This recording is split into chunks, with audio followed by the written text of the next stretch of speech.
আসসালামু আলাইকুম রহমতুল্লাহ।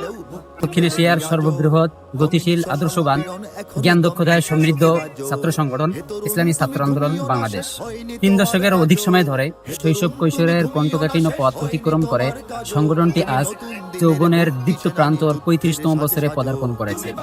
এই দীর্ঘ পথ চলা শুধুই একটা সময়ের পরিক্রমা নয়, বরং আদর্শ, ত্যাগ, সংগ্রাম ও সম্ভাবনার এক উজ্জ্বল নক্ষত্রে আমরা পৌঁছিয়েছি।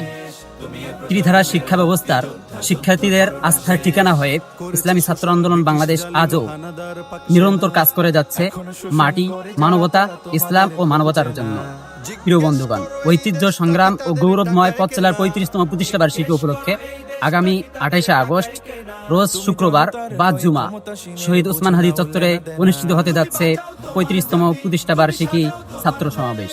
প্রিয় বন্ধুগণ, আসুন আমরা একত্র হই ইসলামী ছাত্র আন্দোলন বাংলাদেশের ছায়াতলে, আদর্শের পতাকা তলে, তারুণ্যের প্রত্যয় দীপ্তে এবং দেশ ও মানবতার কল্যাণে। আমি আসছি, আপনি আসছেন তো? আসুন, দেখা হবে ঐতিহাসিক শহীদ ওসমান হাদি চত্বরে।